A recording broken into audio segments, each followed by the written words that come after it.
Welcome to the Endurance Horse Podcast, where endurance riders from all across the globe gather, sharing their stories, goals, and progress as they train for and compete in endurance events at every level. So kick off your shoes, pull up a chair, and listen as we gather around the virtual campfire and listen to friends from across the world.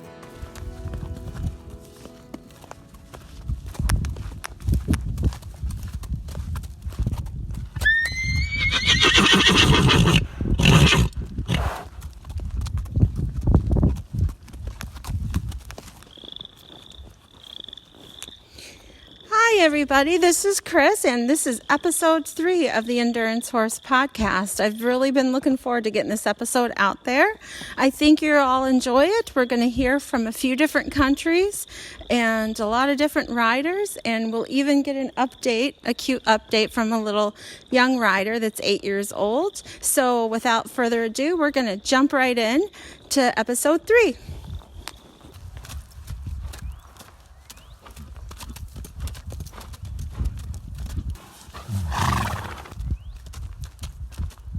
Hey everybody, it's Jen Joins. I figured I'd give you guys an update from ride camp here. We did the Fire Up intro today. I ran it with my mini Kricket, and my friend Jessica rode my big paint girl.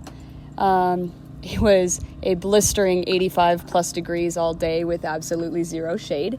But this ride management is really stellar and had water troughs for the horses every 2 miles.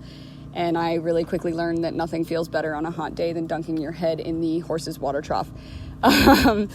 But we made it back to camp. We finished in, I think, a little over 3 hours.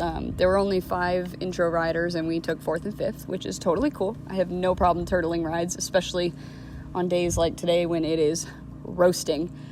Both girls are doing okay now. It's about 4:30, 5 o'clock in the afternoon. We had a mild colicky scare with my big paint girl. She just wasn't doing well when we got back from the ride. She had no gut noises, so we've been on colic watch for the last about 4.5 hours, but we just got the all clear from the vet at about 4, and we're allowed to let her just kind of chill now, and we're just pretty much, sorry, Kricket, goodness.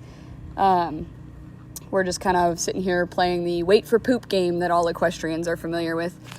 And then hopefully we get that soon and we can be in the definitely all clear zone. But right now all she wants to do is take a nap, and she's tired of us fussing over her.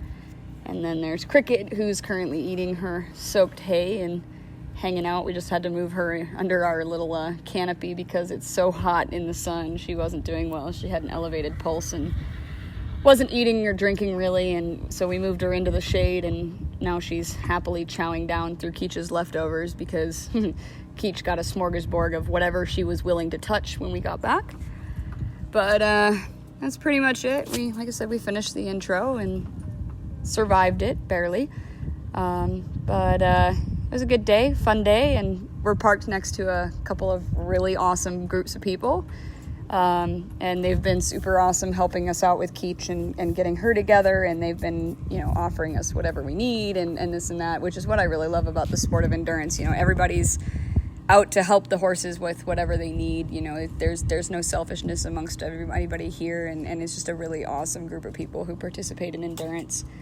So we're gonna head home in the morning. We've got about a 3.5 hour trailer ride home, and our next ride is planned for Descanso in May. Oh, and super cool fact, I totally forgot about this until just now.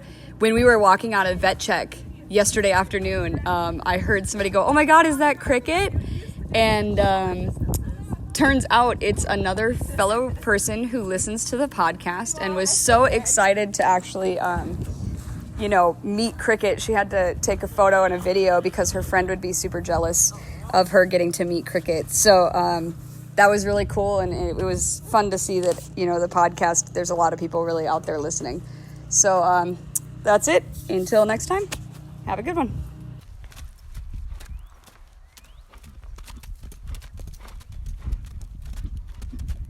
Hi, I'm Brianna Sullivan. I live in Lake County, California, It's a beautiful little area in the coastal hills of Northern California.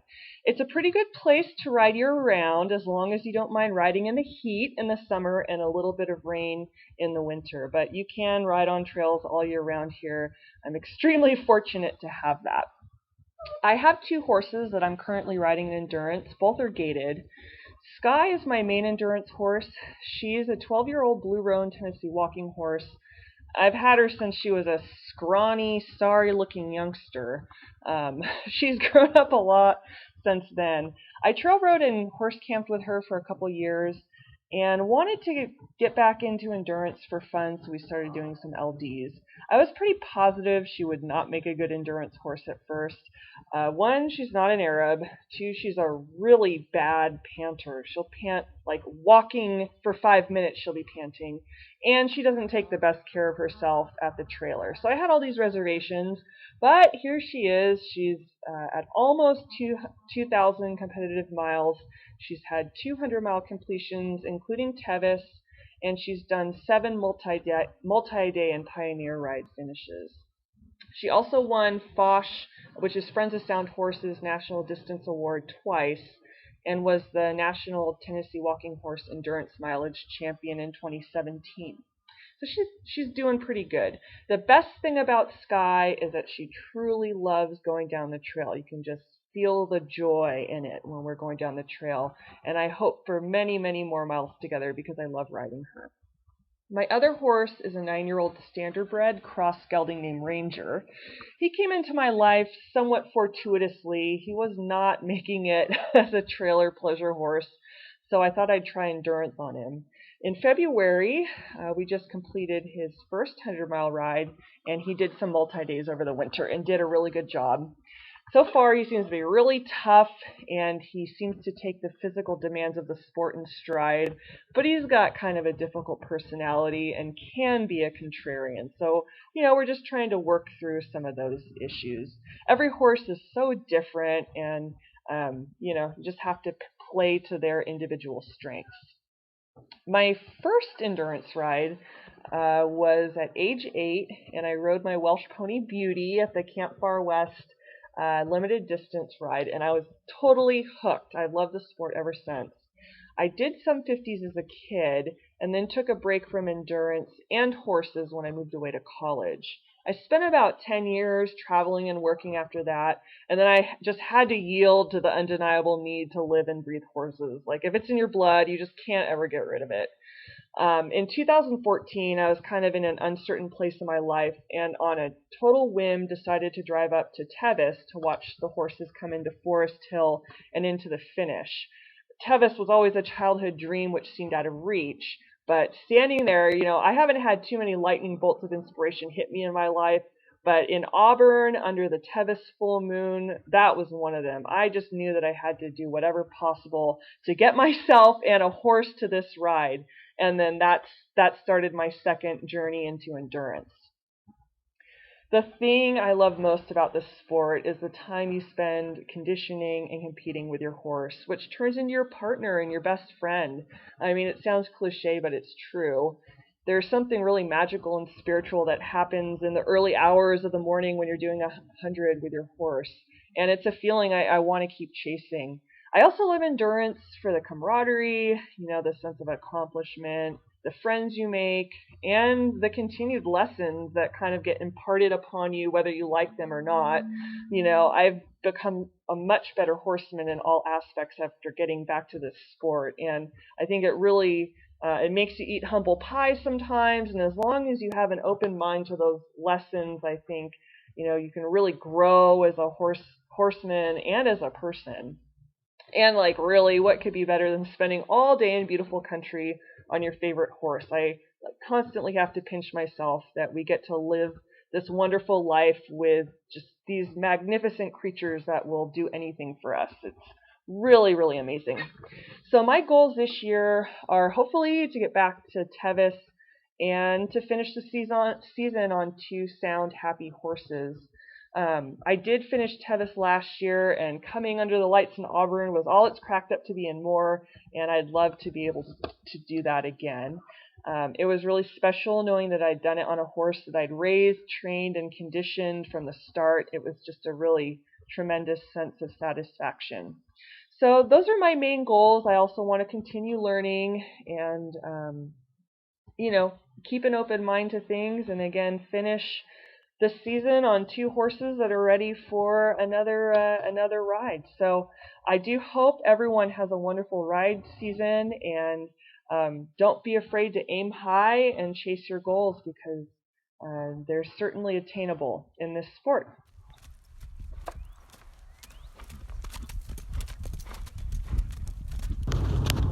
Hey everybody, it's Keisha Wood and Merlin coming in from New Mexico. It is the 15th of April, and we just got finished with a training ride, and we went with my great friend and soul sister, I guess sister from another Mr. Michelle Wood. We have the same last name, but we're actually not related, but we are fellow wind riders, and I've mentioned her before on both my blog and on the last podcast. Michelle's horse, Wednesday, is the one who won best condition when we rode together at the Indian Springs ride just a month ago. She's an amazing, amazing mare. She is half quarter horse, half Arab. She is fantastic, one strong chick. And Merlin loves her, and she loves Merlin. So any ride with her is always such a treat because they enjoy each other's company. And there's nothing better than riding with one of your best friends, because not only is it a ride, but it's also a therapy session.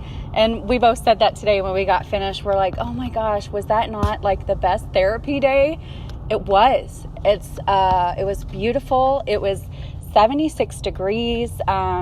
We only did 12 miles, but the 12 miles were very intense, very hard. And just like us, when we go to the gym, you have to do strength, you got to do cardio, you got to work the different muscles. We try to do the same thing, and today was slow. We maybe trotted 1 or 2 times. It was mostly walk, but that was because it was so steep.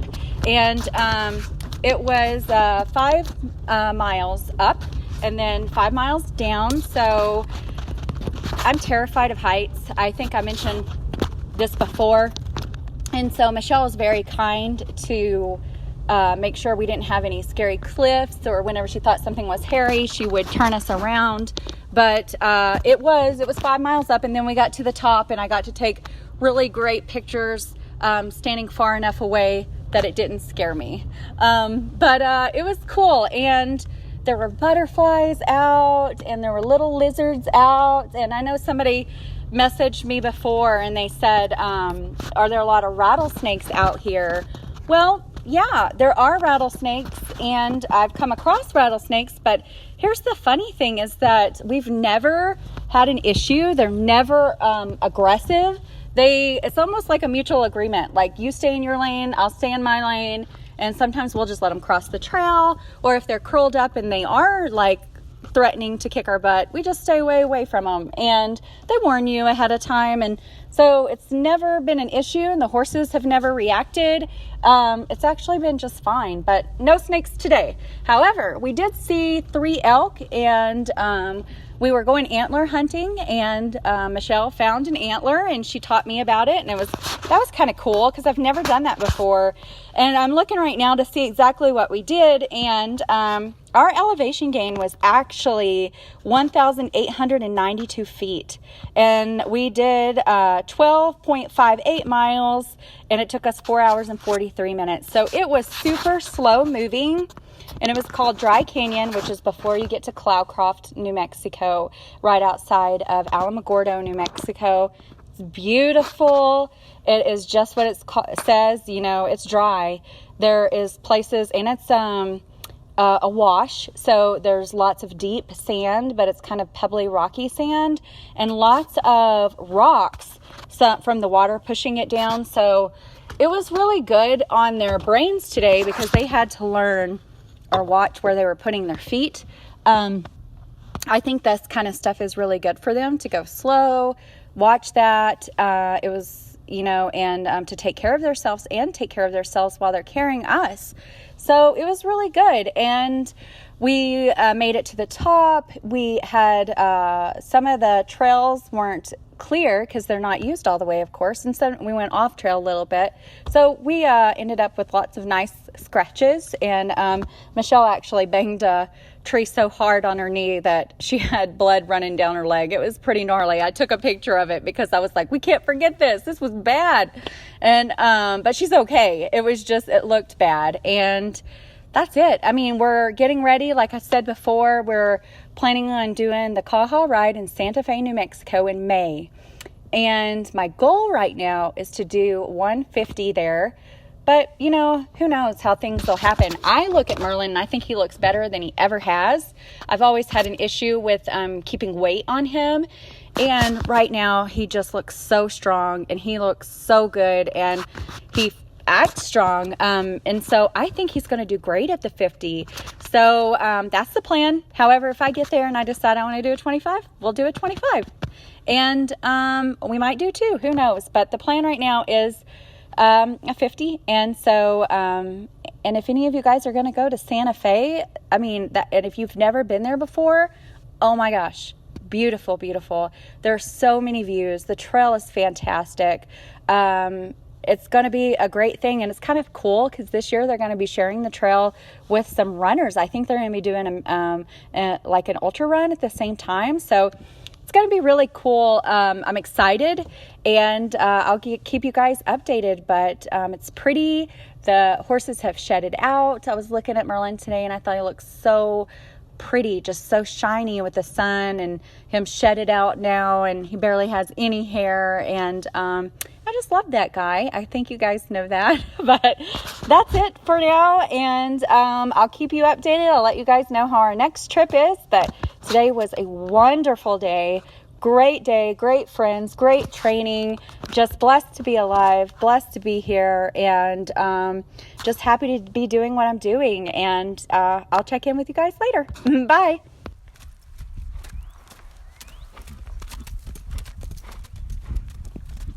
Hey, my name's Jasmine Perrier and I'm 16 years old and I've loved horses for as long as I can remember. I live in a small coastal city of Hervey Bay in Australia where beach rides are actually a normality, which I'm really lucky to have. The weather here, it's generally hot, sometimes humid, which can be a bit of a struggle, especially if you have a horse very sensitive to the heat. So training some days, it's a bit difficult. I currently don't own a horse, but I'm really lucky because I get to borrow one from my old coach and now endurance trainer, Victoria Clark. The horse I'm currently riding is a stock horse cross Arabian gelding called Adair Amarok, or Rock for short. Rock certainly holds a lot of personality. He always causes a round of laughter during training, whether it's from his clumsiness or his general quirky personality. I first got into horses when I came to Hervey Bay and I was about 9 years old, and I started lessons with Victoria on her Arabian gelding Bart. I absolutely fell in love with Arabians straight away, just their temperament and their intelligence. And then that quickly prompted me to buy my own. And through him, he kind of led me into endurance. And by the time I started, I just absolutely loved it. And especially the community of endurance. It's just absolutely fantastic. You could always rely on the fact that if you had a problem, there was always somebody there offering to help or support you, which I appreciate more than anything in the sport. My goal for this year is to complete an 80-kilometer ride. I haven't done endurance in a while, so I'm very keen to really get stuck back into it again, but just want to vet through fine and have a good logbook.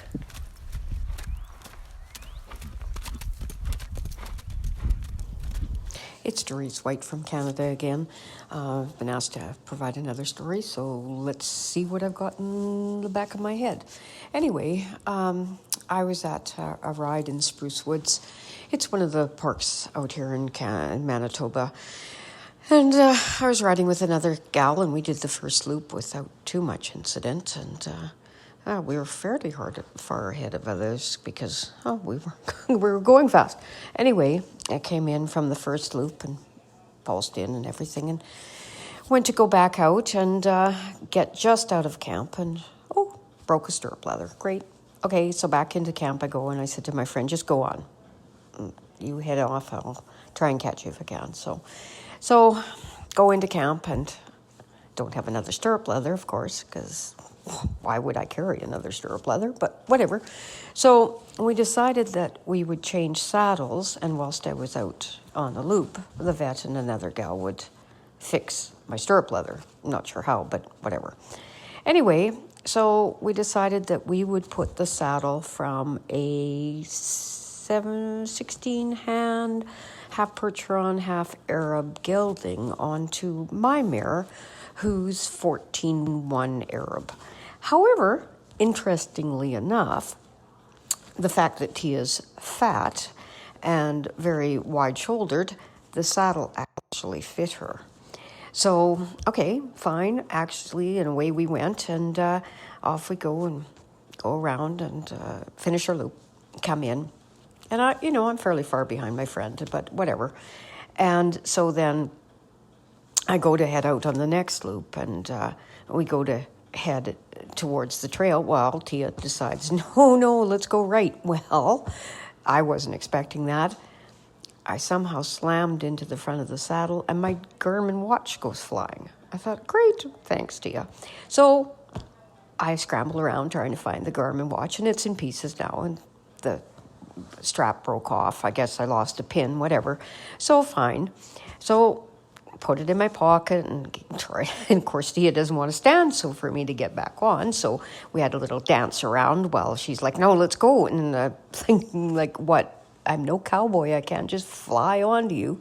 Anyway, so fine. We get that settled out, and off we go, and around we come in again, and see that Tracy, my friend's lead has lessened quite substantially from where she was. So I thought, I'm going to catch you. So, okay, fine, because, hey, I'm not competitive or nothing, sure. Anyway, so off we go, and for the final loop. And I'm going along, and I'm thinking to myself, I'm going to catch her, because I am. I get partway down, my stirrup breaks. I'm thinking, are you kidding me? So I'm trying to fix, the bolt had come loose. I'm trying to fix it as I'm riding and keep Tia sane. And I'm trying to, finally I thought I'd rig something up, and I thought, whatever.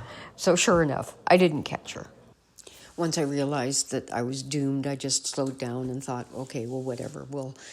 Another day, another ride. We'll do it again another time when I hopefully don't break everything I own. And I have broken lots of stuff on saddles. It seems I'm hard on saddles. I don't know why, but I am. So now I carry an extra set of stirrup leathers. I carry a spare wristband for my watch. I carry an extra horse, just in case I break my horse. Thank goodness I haven't done that yet, but you never know.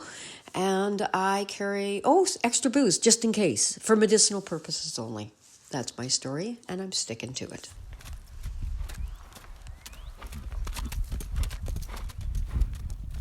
Hi, my name is Ruth Casserly.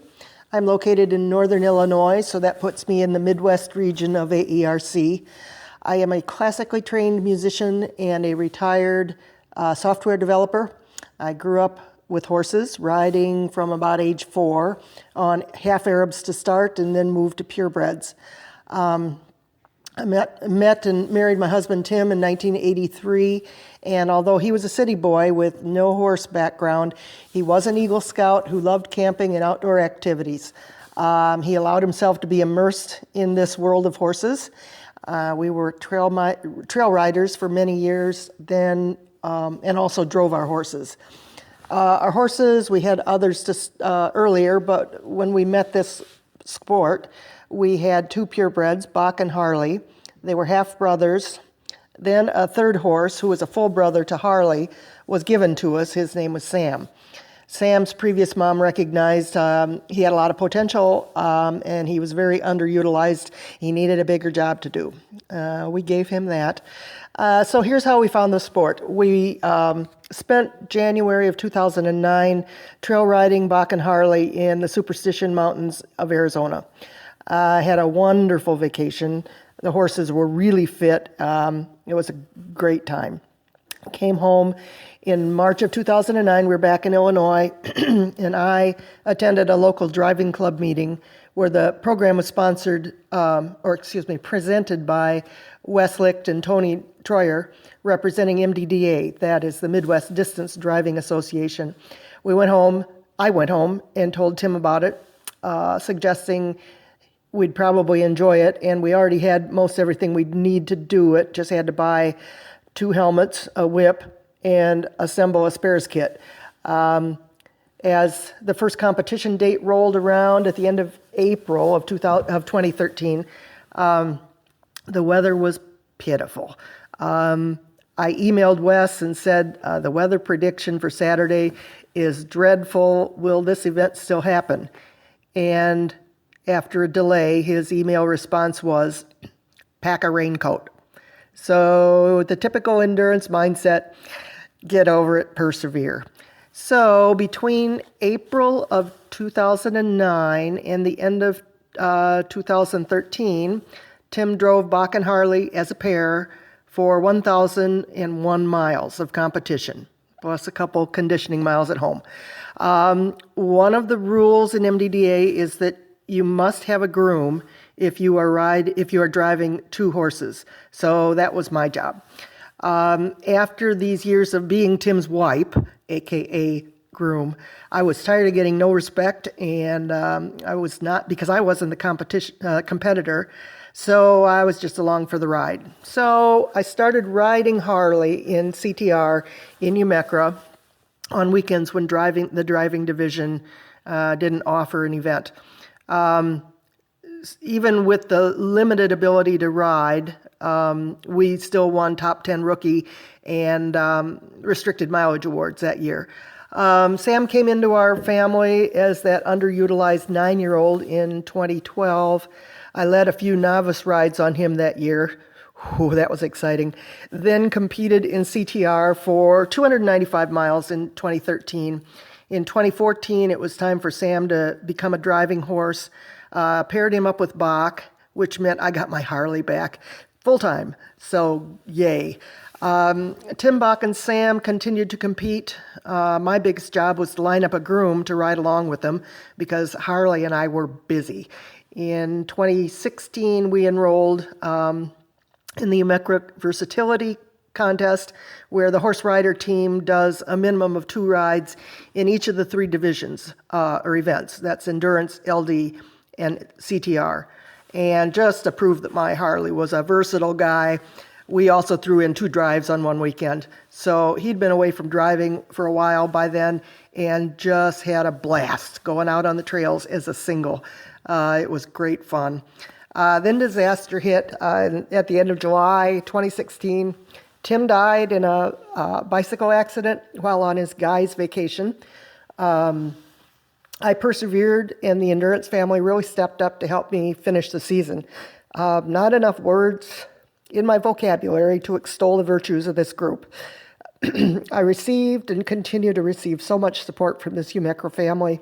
And by the way, we won that Umekra Versatility Award in 2016, and also Audra's Purebred Versatility Award. As it turned out, that was Harley's last hurrah. I had to put him down in January of this year, 2018, due to cancer. So since 2009, when Tim and I joined Umekra and MDDA, our involvement expanded from competitors to officers of MDDA and point keeper for Draw and Audra, and also a ride manager. You get sucked in. MDDA sponsors a Umekra ride every year that's called Iron Oak. Since 2012, I think it's been held in October near Arkdale, Wisconsin. The campground is Eukarity, which is designed for horses. It has electrical hookups and pipe corrals everywhere. It's really a great campground and wonderful trails. Around 2013, Tim and I became the ride managers. It is such a huge undertaking, but with the help of the club members, MDDA club members, and lots of riders and volunteers, I think we put on a pretty good ride when it's not raining. The trails along the Wisconsin River are really beautiful in October when it's not raining. Yep, we've had a couple pretty nasty rainy years. This year will be better, though, I'm sure. I look at being a ride manager as my penance for enjoying a full summer of riding at other people's rides. It's a small price to pay, I guess. Of course, Tim's death in 2016, many people have stepped up to help. Alice and Ray Hubert, who are MDDA royalty and officers, are key to the operation, and I'm so touched by Victoria and Rick Robinson's assistance. Victoria rides in Minnesota, but she feels a kinship with the Eukarity Trails, and she says she loves this ride and wants to see it thrive, so she volunteers her talents as my camp cook. And she and her prince, Rick, come early, stay late, keep the vets and the volunteers and me fed. It's such a huge contribution to Iron Oak's success, and it keeps me from being totally owly. So with that in mind, help out your ride managers, attend the rides, be cheerful, volunteer to help, and please join us at Iron Oak this year. It's October 13th and 14th, and that's enough for me for now. Here's to a great 2018 ride season. Take care.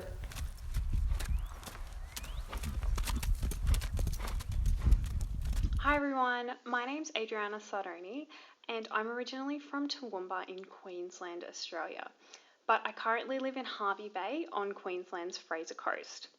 The weather up here has been quite rainy lately. It hasn't affected our riding too much, but I must say the mosquitoes have been absolutely horrible. I don't actually own my own horse, but there is one that is certainly my favourite, and I've been very lucky to do a number of endurance rides on him, as well as ride him in training a fair bit. So his name's Willowvale Syrah. We call him Ra for short. He's a purebred Arabian gelding and was actually born in New Zealand. His previous owner brought him to Australia in 2006 to do the Tom Quilty Gold Cup, and he was then sold on to an Australian owner. He's a very, very sweet horse. He's very patient, gentle, sensible, but also very competitive. So I always feel very safe doing a ride on him, but also if you do want to go faster and be quite competitive with him, he's always up for that. How I got into horses.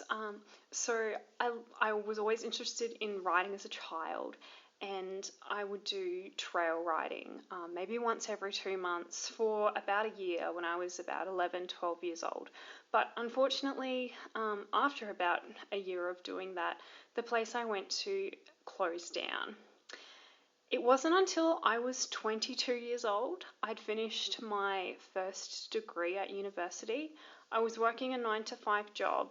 I had a car, I had money, and I actually had time as well. So I thought that, now's the time to actually give this a proper crack. I found a equestrian park, which was about 45 minutes drive from where I was living. I was living in Brisbane at the time.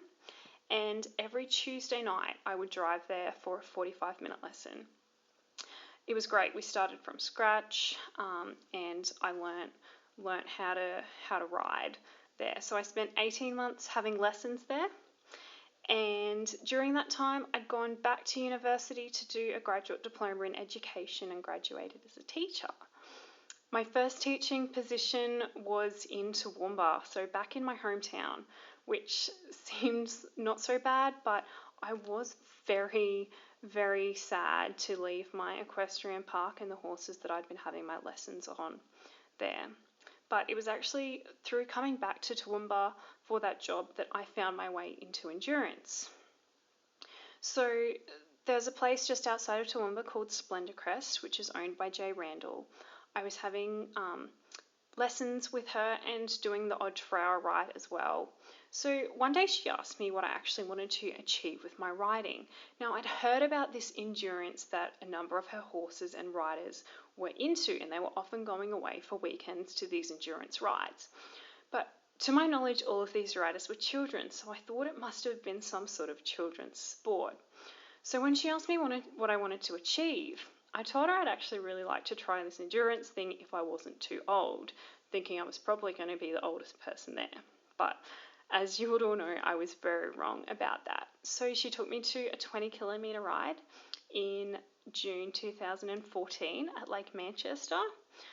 Absolutely loved it, never looked back.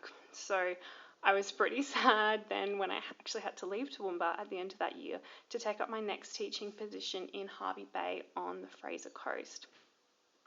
I thought that was going to be the end of endurance for me, but I was really lucky to come across Victoria Clark and the Marvel team up there, and I've been riding with them since January 2015. The thing I really like about endurance is that it doesn't matter what your horse looks like, it doesn't matter what you look like, it doesn't really matter your particular riding style, so long as you get your horse through that course happy, sound and healthy. That's really all that matters. And I like spending that time out on the course, getting to know your horse and enduring the challenges that the track throws at you together and getting through together. I really like that.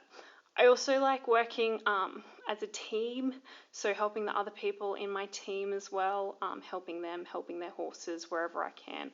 I really like that we celebrate our successes together, and yeah, whatever we do, we all do it together. So my goal for this season is actually to get Ra open again. He's battling a cracked hoof at the moment. He's been out for almost a year, but we're really hoping we can get him back. He's dropped back to novice status because he hasn't done an endurance ride for over 13 months. So we just need to do an 80-kilometre at novice pace, complete that successfully, and then he'll be back to open status. So that's my goal for this season. Looking forward to 2019, the Tom Quilty Gold Cup is going to be back in Queensland then, so that's certainly been a long-term goal of mine, and I'm really hoping that I'll be able to get a start in that next year. A triumph for me, fairly recent past, Victoria and I both attempted and successfully completed our first 160-kilometre ride at the Queensland State Championships last year in 2017. It was, for both of us, it was our first 160-kilometre attempt, so we were absolutely thrilled to ride that and complete it together, which then gave us qualification to enter the Tom Quilty Gold Cup in the future. So that's me for now, and I'm looking forward to this season and seeing what this year and next year are going to bring.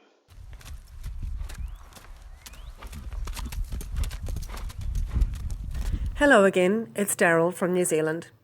In my previous contributions to this podcast, I've talked about how I got involved in endurance, the horses I ride, and about our experience at our recent national champs. This time I thought I'd talk about how I got involved in being a ride manager, and from that how I got more involved in other aspects of the sport. I've always said that if you want to have an influence, you have to be involved. When people say let someone else do it, I'm often the someone else they're talking about. I'm certainly not the only one, but I'm one of them. I think I said in my first podcast that I got involved in endurance riding properly when I teamed up with Mike and started riding his horses in 2006. We're very fortunate to have permission to ride over a large property, 14,000 acres of it, just down the road from Mike's place. It's organised into several different farming blocks, but it's all one landowner. Makes life easier. We have regular routes roughly mapped out depending on what distance or type of training we want on any given day, but often the direction we will go will be influenced by which gate is open or where the stock is, or how muddy it is. The property is quite diverse, with areas of forestry, river crossings, hills, flats, farm raceways, a long flat airstrip if we want to gallop. There's a bit of everything. It used to be the home of the Waimiha stud, which was an Arab breeding stud that a lot of endurance horses still trace the lineage back to. Waimiha Mandate is still the only horse in New Zealand endurance to have recorded more than 9,000 kilometres of endurance distance. Anyway, the property is awesome, as I said, and there's a bit of an emotional tie to it for the endurance community. So when I started riding there, I suggested that we resurrect the endurance ride that used to be run from there. The local club had long since disbanded, so we approached my club, Waikato Endurance Club, to ask if they'd be interested. I was told that yes, if I was prepared to do the work to mark the course, then they'd be happy to do the admin and take care of the running of it on the day.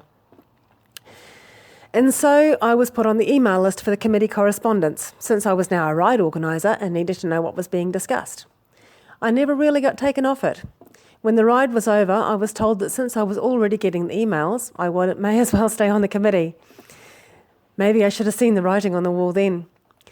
That first ride I marked drew a few criticisms about the number of times that I had to do several of the hills, and a suggestion that the final leg could maybe be a bit less steep.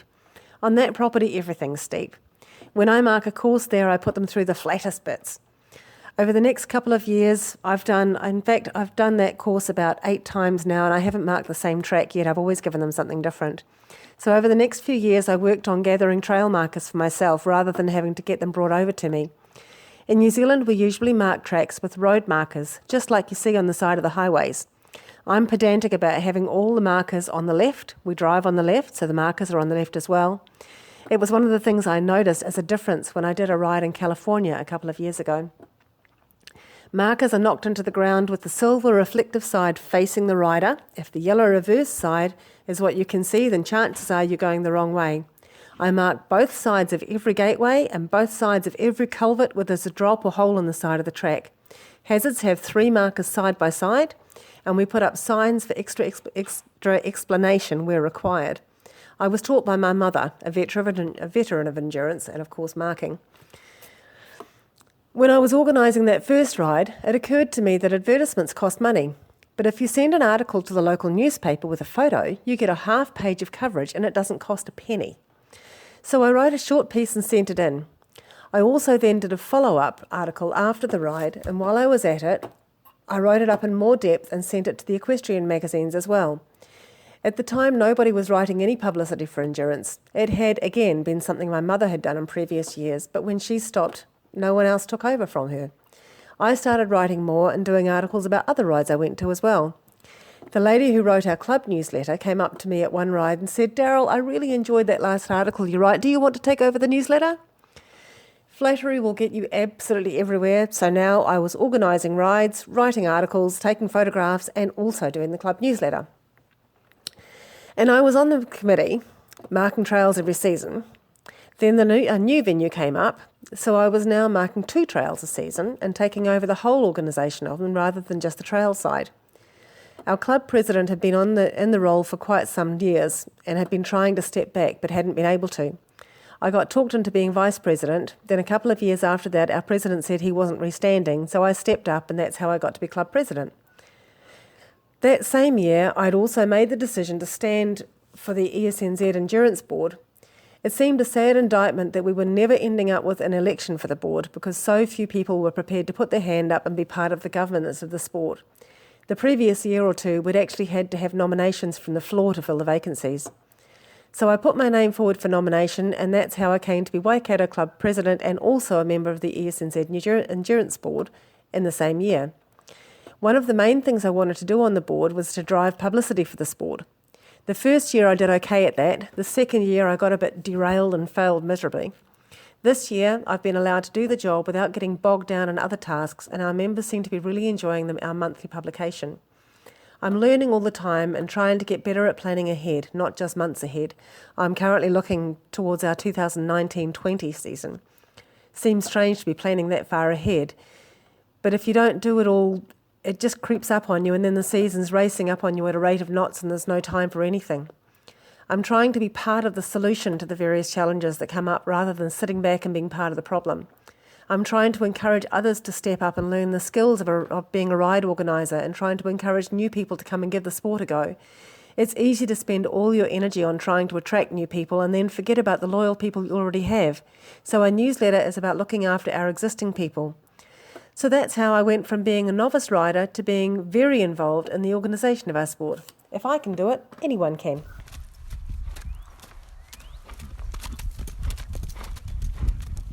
Hello, my name is Celine. I'm 23 years old and I'm from Germany. In 2013, after graduating from school, I traveled to America to work as a volunteer in a non-profit organization called Wild Horse Rescue Center in Mims in Florida. And I worked there for 8 weeks when a little buckskin Mustang arrived at center. And from the first second, I was fascinated by him. So I very spontaneously decided to adopt him and take him home with me back to Germany and give him a forever home.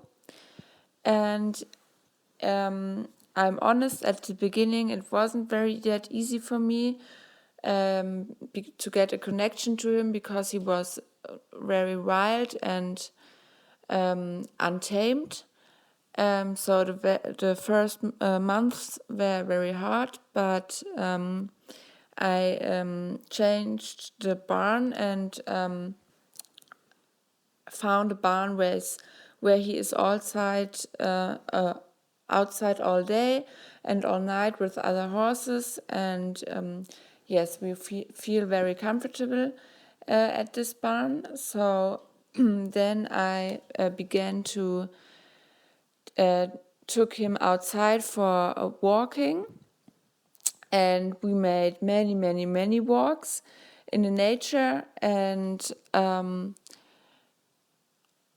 that very improved our relationship, and so it was easier for me to get a connection to him. So I also started riding him in the nature for the first time. And at the beginning, I also switched between walking and riding. And then I could ride more and more. And our little adventures in the nature get longer and longer. And I also discovered that we have the most fun outside on trails rather than in the arena. Yes, and so luckily I made friends with some endurance riders, so we could go for trail riding together. And here in Germany, the most endurance riders are riding on Arabian horses, so with an American Mustang from the Bureau of Land Management of America. I'm, of course, the only one here. But people often think that he is a Connemara pony or a Spanish horse or something. So a Mustang is very exotic here. And last month in March, I started my first endurance ride with him for 20 miles. And yesterday I went for my second endurance ride in Germany for 30 miles. It was very good. We had a lot of fun and it all went very well.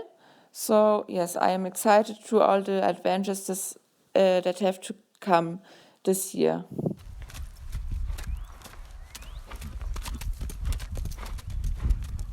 Hi, this is Bailey, just checking in with my fat pony Odie. Yes, he's still fat, didn't lose much. There's still a little bit of snow on the ground, so instead of riding, I visited the Midwest Horse Fair. I went to the horse fair with my mom, my mom's friend Christina, and my friend Harlan. It was the second day there, all the giant horses in different sizes and shapes, although not as fat as my pony. There was also some dogs there and candy. We also got to see trick riders, livery training, and cowboy church. I didn't see any endurance horses, but I did help my mom a little at the endurance booth for UMACRA. At the booth, we got to share information about endurance riding and talk to lots of people. It was awesomely fun, but only because there was candy. I hope to ride next weekend. but I have to volunteer with my mom to clean the horse campground. We want to help get it ready for the first endurance ride of the year. Maybe in a little while, my pony will be less chubby after some riding. I can't wait for all the snow to melt and the trails to dry. Me and my mom have a top secret mission to hide a trail quest tokens in the woods for a trail riding contest. That will be also awesomely fun. The end.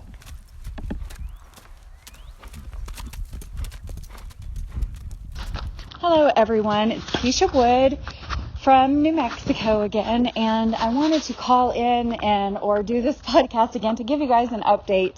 I know I had mentioned before that I had another horse, and his name is Kassan, and I have Merlin. Merlin is my sweet boy, and he is my riding partner, and I love him so much, and I love his personality that I went to where he was born at CR Arabians, and I got another horse. And it's kind of funny because this is Merlin's uncle, and he is CR Kassan, but he is the grandson to Muscat, who came over from Russia, and Merlin is his great-grandson. So they're Russian Arabians. I forgot to mention that earlier. And Kassan is only around 18 months old now.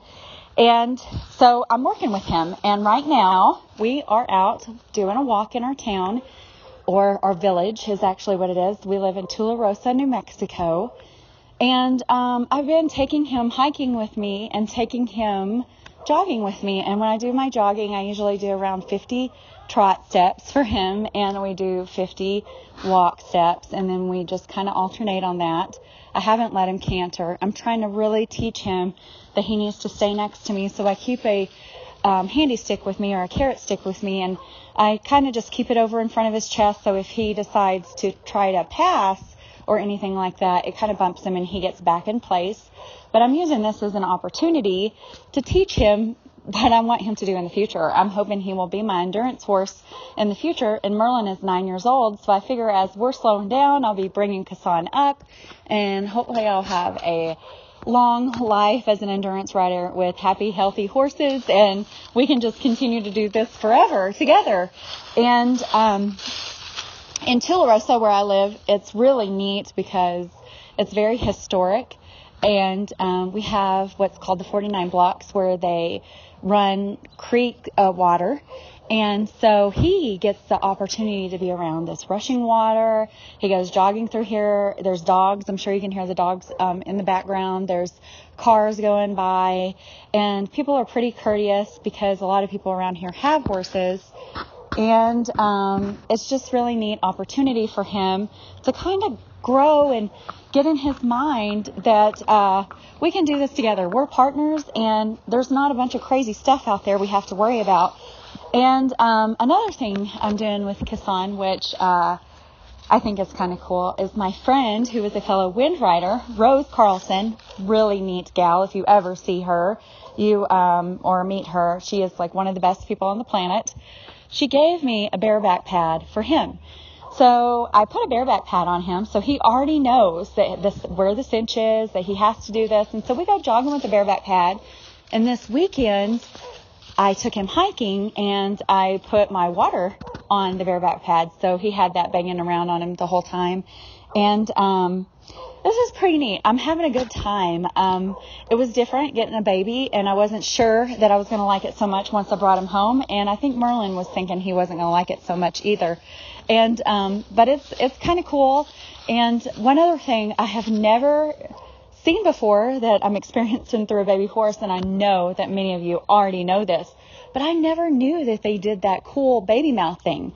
So after Merlin beat him up a couple times and bit him and made him look ugly after I brought him home, and he looked so beautiful, he started showing Merlin his little baby teeth, and Merlin was like, "Oh, okay, I'll leave you alone a little bit."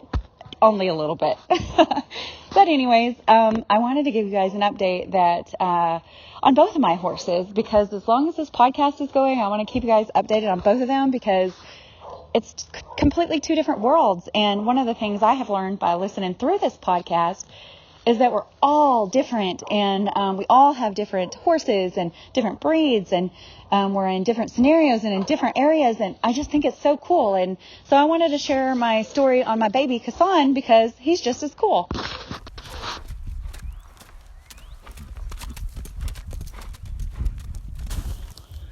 Hello to all you out there in podcast world. This is Jim calling or sending this in from Wisconsin. I should probably tell you right off here that I am the proud husband of the creator of this podcast, Christina, and she has asked me to make a submission, even though I've only done one endurance ride in my life, and that didn't work out so well. It was supposed to be a 25, and it ended up being a 30, and it killed my knees, but I did complete it. Don't remember, I think I did fairly well, but I do enjoy going along with my wife to endurance rides and the camping and crewing for her and just the whole atmosphere of what goes on at these rides.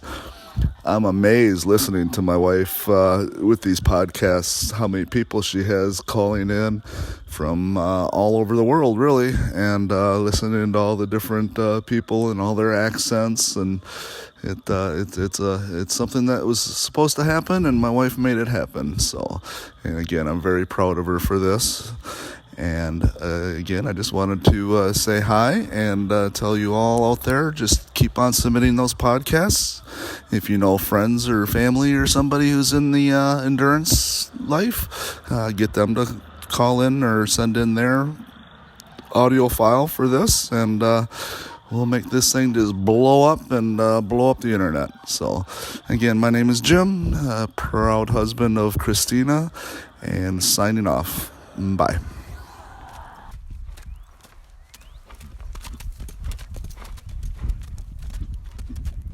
Hello again, episode 3, and it is Tara Leroy calling to you from Wisconsin again.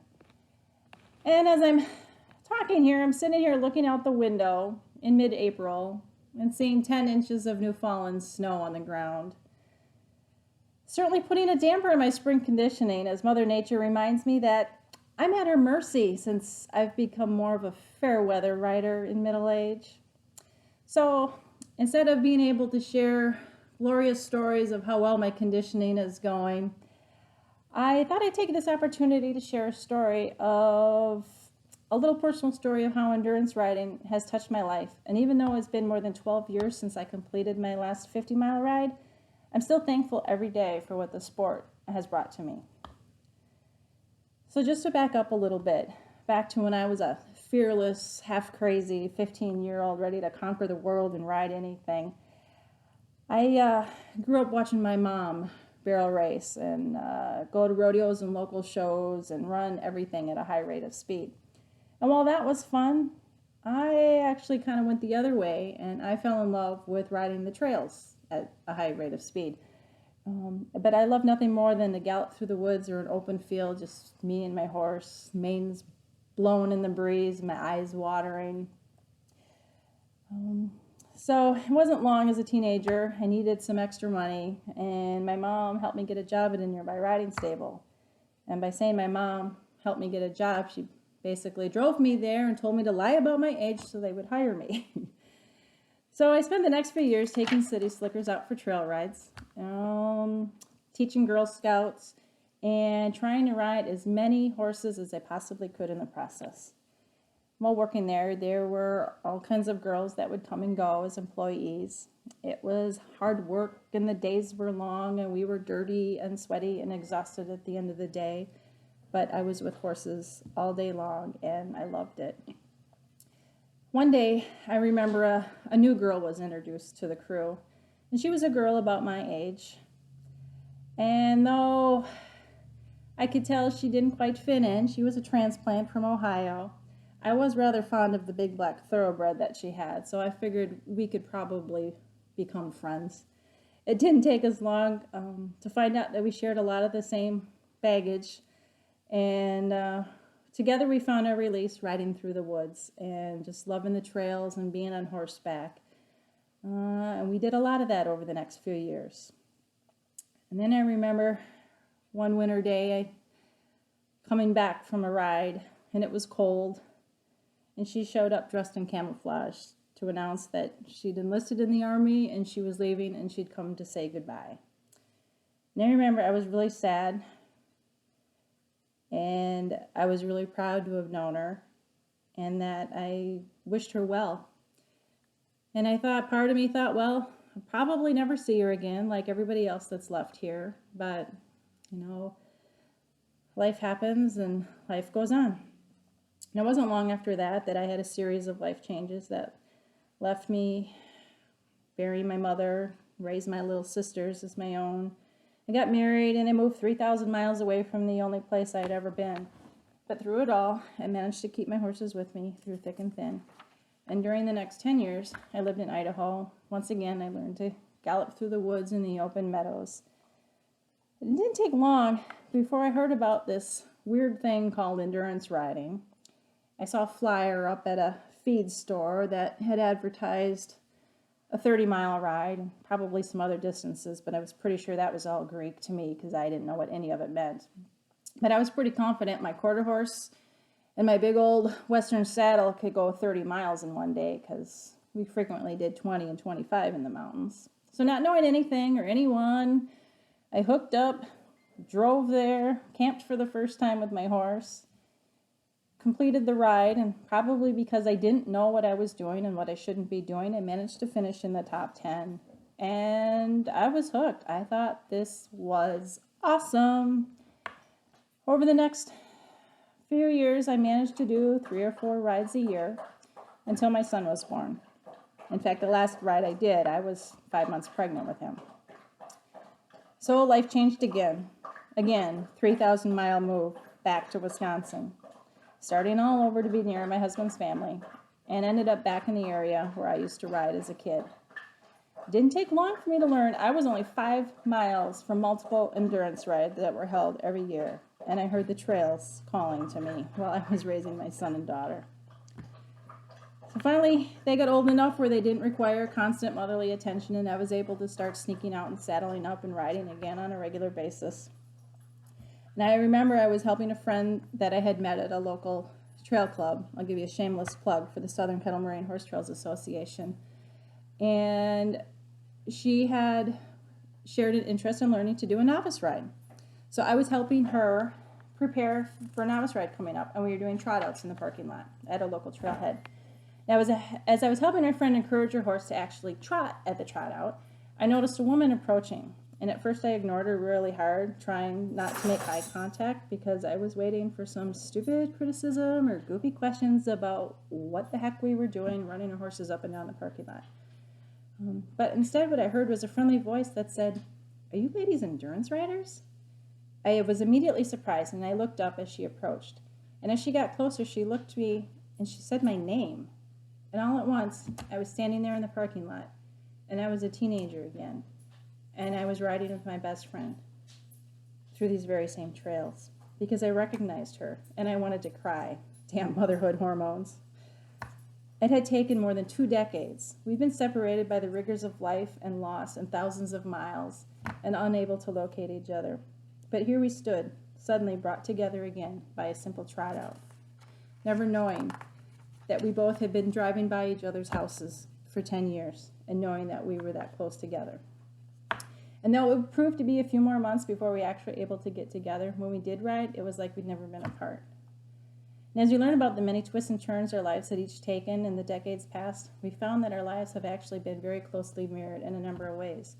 One of which is that we both have yet to reach our 1,000-mile mark, but with our total endurance and limited distance miles, we are within 15 miles of each other's. So our short-term goals we've set out, we want to complete a few limited distance rides this year. We both have half Arab mares that we only have half broke. So that in itself will be a challenge. We'd also like to get our children through their first novice rides together. And together we want to work our way to our 1,000-mile mark together, ideally being able to do so on the very trails that we first rode together as teenagers. By the way, my friend's name is Chris. I know her as my soul sister, my best friend, fellow endurance rider, and all-around good deed doer. And you all know her as the creator of this awesome Endurance Horse podcast. So you probably already know she's kind of special. So just remember in closing, even when a person isn't on the starting line, it doesn't mean their heart isn't in it. And it doesn't mean endurance hasn't made a difference in their life. And never, ever underestimate the value of a tryout, for you just never know who's watching.